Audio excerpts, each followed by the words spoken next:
नमस्कार, स्वागत है आपका न्यूज 11 भारत के इस विशेष अंक में। और इस वक्त हमारे साथ मौजूद हैं लोक गायिका मालिनी अवस्थी जी। न्यूज 11 भारत के विशेष कार्यक्रम यानी कि मेगा इवेंट हर हर महादेव में शामिल होने के लिए हमारे साथ मौजूद हैं भोजपुरी की लोक गायिका, जिनकी आवाज उत्तर प्रदेश से निकलकर आज देश के कई कोने के साथ साथ विदेशों में भी गूंजती है।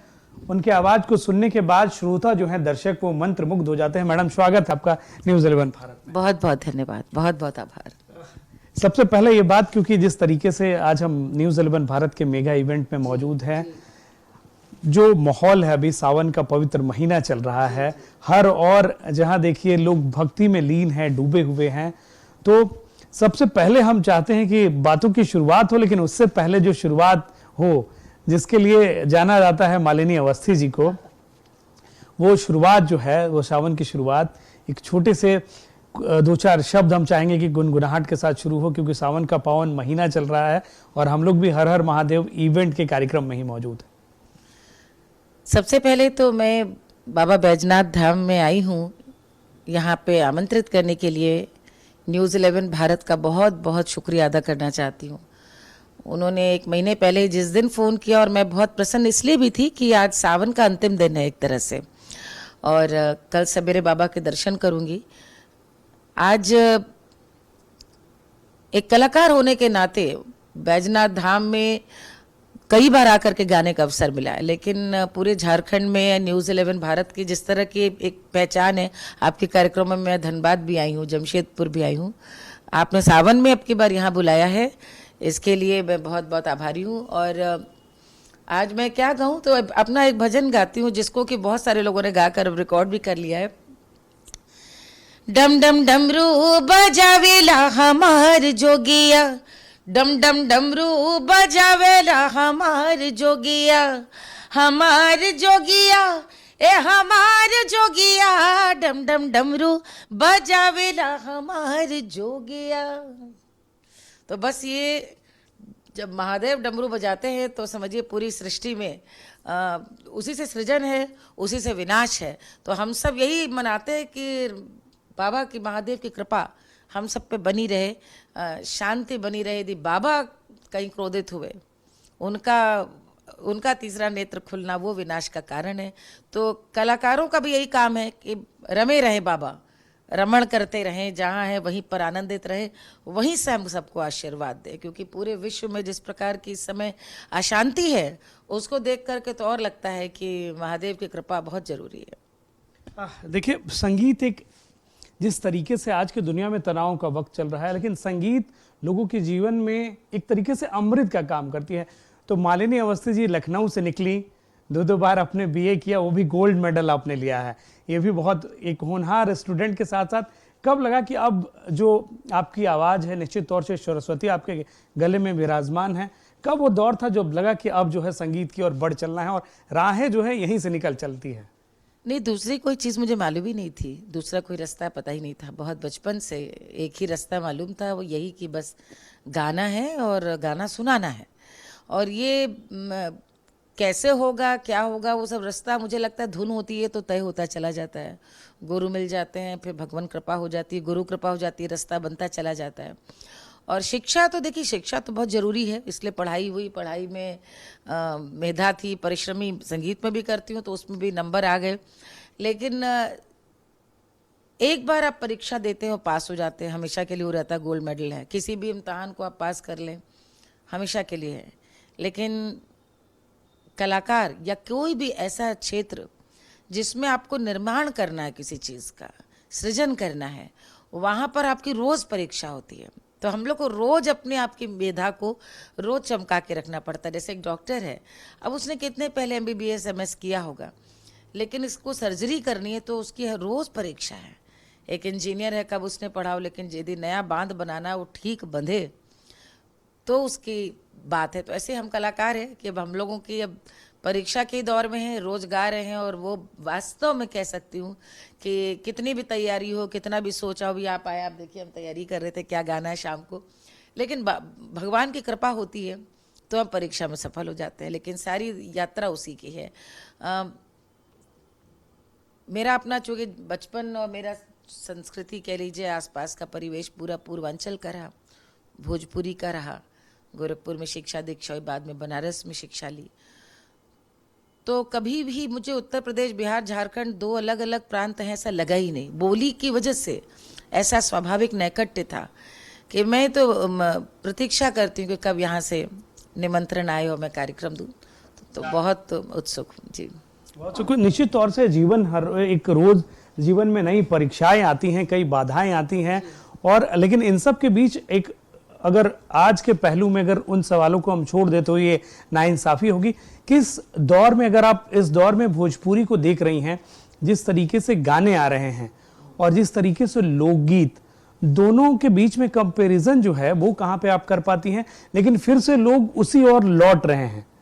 देर लगी है आने में, लेकिन फिर से लोग वापसी की ओर हैं, उसी ओर चल रहे हैं।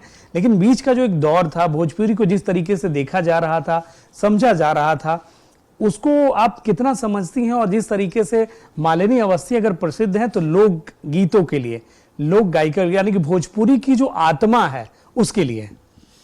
नहीं, बहुत आपकी कृपा, आप ये सारे शब्द प्रयोग कर रहे हैं। हम लोगों ने तो जो अपनी समझ से संगीत को देखा उसी को गा करके दर्शकों श्रोताओं को सुनाने की कोशिश की। लेकिन बहुत मन में ये टीस रहती थी कि जिस भाषा ने हमें सम्मान दिया, पहचान दी, जिस भाषा में ऐसा साहित्य लिखा गया, ऐसे ऐसे कलाकार हुए, ऐसी ऐसी हमारी पूरी सभ्यता का ऐसा निचोड़ जिस भाषा में, बोली में है, वहाँ पर ऐसा अभद्रता के कुछ लोगों ने गाने गा करके जल्दी सफल होने की एक टेक्निक अपनाई, और शायद उनको फ़ायदा भी हुआ उसका। लेकिन उनको जितना फ़ायदा उससे कहीं ज़्यादा नुकसान पूरी एक भाषा अंचल क्षेत्र को हुआ। एक पूरी कह लीजिए जो नहीं इस क्षेत्र को जानते, जो यहाँ के इतिहास को नहीं जानते, जो यहाँ की प्यारी संस्कृति को नहीं, उन्होंने उन गीतों को सुन के निर्णय ले लिया, अपनी राय बना ली। वो एक बहुत दुखद पक्ष है। मुझे लगता है ऐसे कलाकारों को धीरे धीरे दर्शकों ने ही खारिज किया, उन्होंने ही उनको सुनना बंद किया। लेकिन इनकी बहुत दुकान चल गई, काफ़ी चल गई। मैं जैसा कह रही हूँ, उनसे ज़्यादा जितना उनको लाभ हुआ, मुझे नहीं पता वो रात में आकर वो घर पे गाने कैसे अपने बहनों के संग सुन सकते होंगे, या कभी भी यदि पिक्चरों में वो गाने गाए गए होंगे तो कभी अपने परिवार को ले करके उन पिक्चरों को भी देखने जा पाए। तो अश्लीलता का जो एक कह लीजिए एक आरोप बाहर वाले लगाते हैं, तो उनसे तो मैं कहना चाहूँगी कि भाई भोजपुरी को आप समग्रता में देखें, पूर्णता में देखें। आप उनको जो आज सुन रहे हैं, क्योंकि देखिए एक दुर्भाग्य सौभाग्य से एक डिजिटल युग है, हर चीज़ आप सुनते बाद में, देखते पहले हैं। और YouTube ने चूँकि एक तरह से इंडिपेंडेंस ले आए हैं कि भाई कोई भी अपना वीडियो कमरे में भी बैठ के रिकॉर्ड करके डाल सकता है। तो आप यदि देखें तो YouTube में भी कुछ ऐसे अभद्र, ऐसे अश्लील वीडियोस हैं जिनको देख के बहुत तकलीफ होती है। तो मैं लोगों से यही कहूँगी कि भाई आप समग्रता में भोजपुरी को देखिए। ये तो एक जहाँ भी जल है वहाँ कीचड़ होता है, तो जल के गहराई को आप भोजपुरी के गहराई में जाके समझ पाएंगे, कैसे कैसे कलाकार कैसे कैसे गीत लिखे। और लेकिन अच्छी बात ये, आपने स्वयं बोल दिया कि आज के युग में लोग अच्छा कंटेंट, अच्छा साहित्य, अच्छे गीत, इनको सुनना चाह रहे हैं। ऐसे ही कलाकार सामने भी आ रहे हैं। आप यदि देखें, अब जो अश्लील गाते थे उनको कोई पूछ भी नहीं रहा आजकल। तो ये वक्त लगता है, लेकिन असली चीज़ सामने आती है। निश्चित तौर से जो असली चीज है, जो सच्चाई है, वो एक ना एक दिन उभर कर और निखर कर सामने आती ही है। जो भगवान की आराधना, आज हम भी देवघर में मौजूद हैं न्यूज़ 11 भारत के इस इवेंट में, हर हर महादेव इवेंट में। ईश्वर की प्रार्थना भक्ति के बाद अगर इंसान के जीवन में कोई महत्वपूर्ण चीज आता है, वो तो शादी ब्याह हो जाता है। लेकिन शादी ब्याह में बिना मालिनी अवस्थी के गानों के कोई भी मतलब जो विधि है वो संपन्न नहीं होता। हम चाहेंगे कि 2 शब्द अगर आप गुनगुना दें, उन गीतों को अगर निकाल के दर्शकों को उस लम्हों के बीच ले चलें, तो लोग उस पलों में रिमाइंड हो जाते हैं।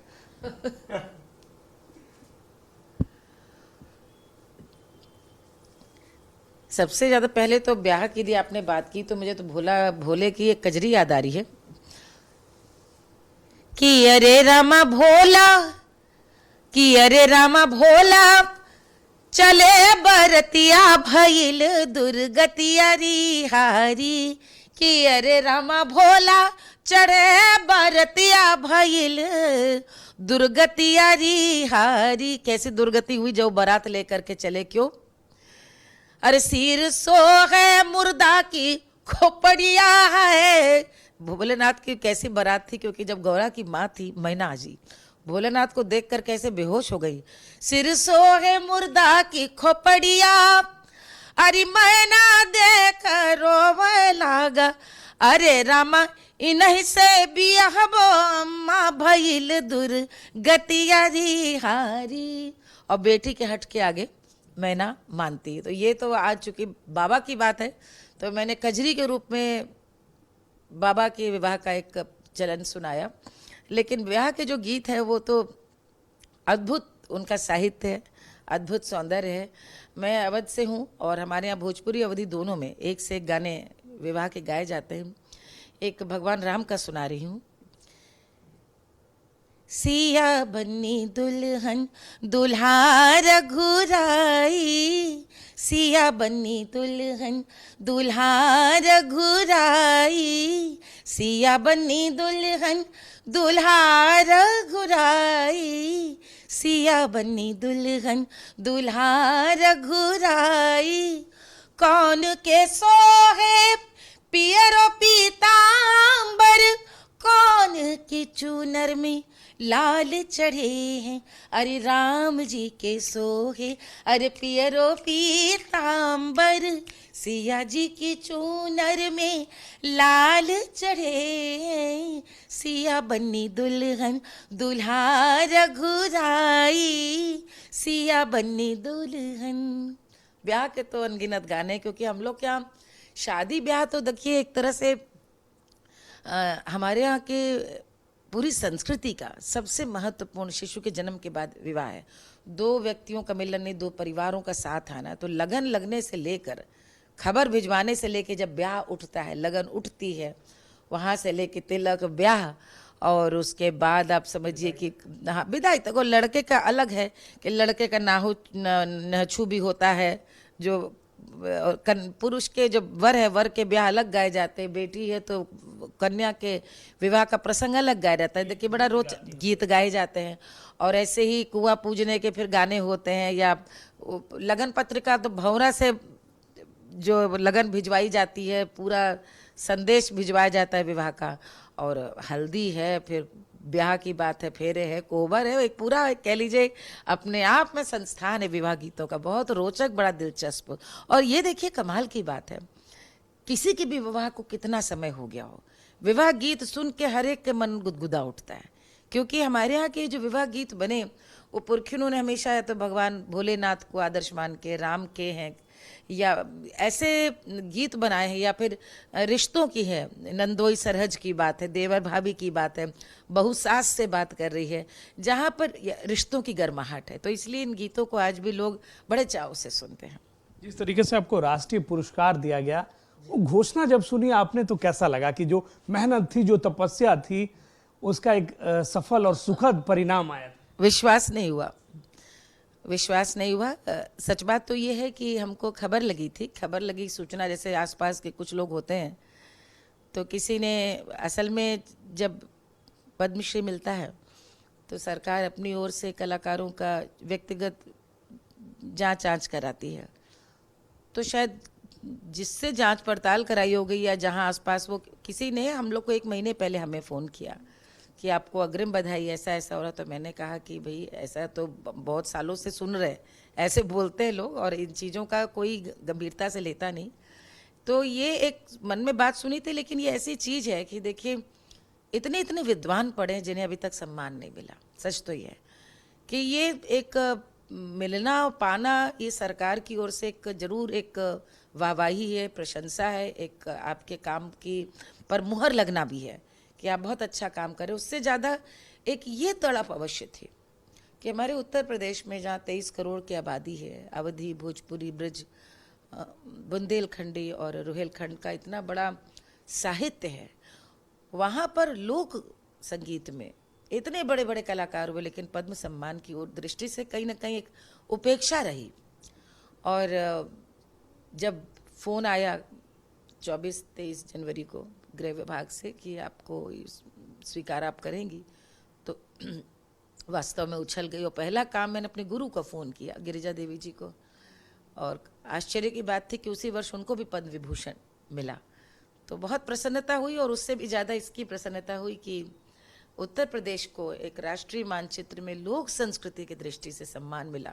तो ये पूरे प्रदेश के ऐसे सभी लोक कलाकार जो गुमनाम चले गए, जो बिना पुरस्कार के चले गए, उन्हीं को समर्पित करती हूँ। तो प्रसन्नता होती है, और निश्चित तौर पे ये झुठलाना हुआ कहना कि उसका फ़र्क नहीं पड़ता, बिल्कुल फ़र्क पड़ता है, क्योंकि एक तो आप जो कहते हो बात दूर तक सुनी जाती है, और एक आप तो मुझे जो लगता है सबसे बड़ी बात, जब उम्र हो, स्वास्थ्य हो, तब सम्मान मिलने का एक लाभ ये भी है कि आप दुगनी चौगनी ऊर्जा से और काम कर सकते हैं, मेहनत करते हैं, आपको लगता है चलिए किसी ने पीठ थपथपाई। पीठ थपथपाई, निश्चित तौर से पद्मश्री जो मुकाम है वो आपने सही कहा कि कई सारे ऐसे छिपे हुए नगीने पड़े हुए हैं जिनको अभी भी पहचानने की ज़रूरत है। अच्छा, इन सब से इतर एक और सवाल है कि पति आपके आईएएस हैं, आप लोक गायिका हैं, कैसा कॉम्बिनेशन जो है वो एकदम जैसा भोजपुरी और अवधी का आपने बताया उसी तरीके का कॉम्बिनेशन है। देखिए, ये कॉम्बिनेशन के बारे में उत्सुकता बाहरी लोगों को ज़्यादा होती है, हम दोनों को तो बिल्कुल नहीं होती, क्योंकि हम दोनों पति पत्नी हैं, बहुत अच्छे मित्र हैं, एक दूसरे के समर्पित जीवन साथी हैं, और हम दोनों ने बड़े संघर्ष करके अपनी अपनी जगह बनाई है। आप जानते हैं ब्यूरोक्रेसी के अपने चैलेंजेस हैं, अपनी चुनौतियां हैं कि पूरा जीवन निष्कंटक रहना, किसी निष्कलंक रहना, और प्रशंसा पाना, किसी प्रकार का दाग न रखना।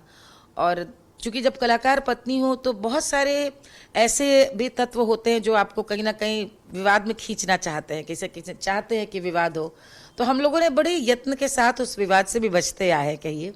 तो एक बहुत अब अच्छा लगता है। अब तो हम लोग विवाह को 36 वर्ष हो गए, बच्चे हैं, बच्चों के बच्चे हैं, तो एक बहुत प्रसन्नता पूर्वक हम लोग जीवन के एक जो तीसरा पड़ाव है कि दादा दादी नाना नानी हम लोग बन गए हैं, उस सुख को जी रहे हैं।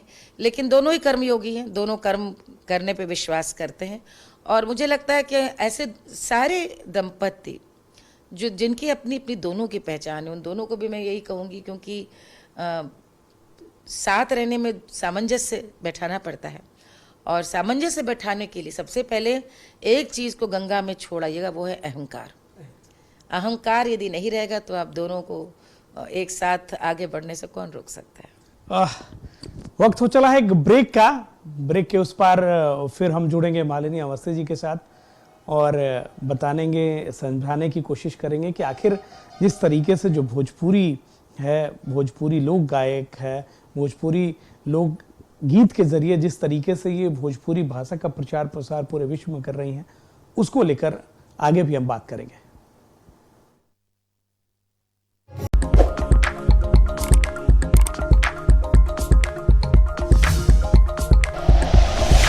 Like and share videos, subscribe करें हमारा चैनल और प्रेस करें बेल आइकॉन। न्यूज़ 11 भारत, सच है तो दिखेगा।